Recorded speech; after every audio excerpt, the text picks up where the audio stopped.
ভাগ্যটাই খারাপ, সকাল সকাল সাইকেলের চেনটা পড়ে গেলো। দেখতে পাচ্ছ এখনও তো 10 কিলোমিটার বাকি থাকলো যাওয়া, এখনও তো যাওয়াই হয়নি, কেবল রাস্তা শুরু হলো যাওয়া, আর তার আগেই চেনটা পড়ে গেছে সাইকেলে।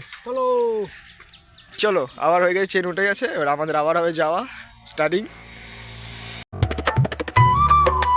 Hi guys, good morning, welcome to my daily blog life time Anup. দেখতে পাচ্ছ সকালবেলা রেডি হয়ে গেছে, আর আজকেও সে যাওয়া হচ্ছে 10 কিলোমিটার সাইকেল চালিয়ে। কোথায়? কাজে। আর তোমরা জানো সবাই যে কাজে না গেলে কেউ বাড়িতে খেতে দেবে না, তাই আজকেও চলে যাই কাজে। আর দেখতে পাচ্ছ আমার সাথে আছে আমার সেই ডেলি বন্ধু, যার নাম হচ্ছে রনিত দা। ওই দেখো, দেখতে পাচ্ছ বসে আছে ওখানটায়। আর আশা করি তোমরা ভিডিওটা দেখতে থাকো, আশা করি তোমাদের ভিডিওটা খুবই ভালো লাগবে। তাহলে চলো আমাদের সাথে পুরো ভিডিওটা স্টার্ট করো, আর তোমরা এনজয় করো, আমরা এনজয় করি, তোমরা ভালো থাকো, আমরা ভালো থাকি, এটাই তো চাই আমরা। তাহলে চলো। আর এই হচ্ছে সে আর বন্ধু, যে এখন ব্যস্ত আছে, দেখতে পাচ্ছ, ব্যস্ত ব্যস্ত ব্যস্ত ব্যস্ত চাকরি করে।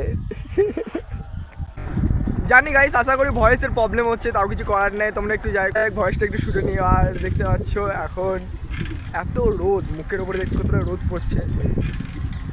আর দেখতে পাচ্ছ আজকে এত হারে গরম পড়েছে, কি বলবো গাইস, যেভাবে রোদ পড়েছে দেখতে পাচ্ছ, আজকে রোদটা দেখো জাস্ট।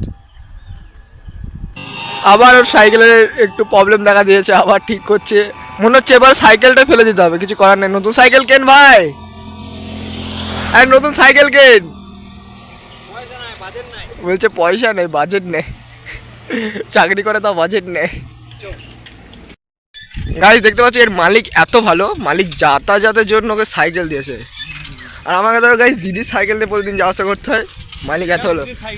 ওটা দিদির সাইকেল হতে পারে, কিন্তু দেখো যাতায়াতের সাইকেল দিয়েছে, আমাকে দেয়নি, আমার মালিক খুব বদ।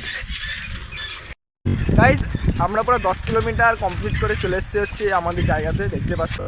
আর তোর জায়গা তো দাদুর জায়গা। সরি গাইস, মানে আমরা যেখানে থাকি সেখানে চলে এসেছি। আর দেখছো আমার বন্ধুরা যাচ্ছে পুরো 10 কিলোমিটার, পুরো ঘেমে গেছি গাইস। তাহলে আবার দেখা হচ্ছে কোনো নেক্সট ব্লগ, বাই বাই।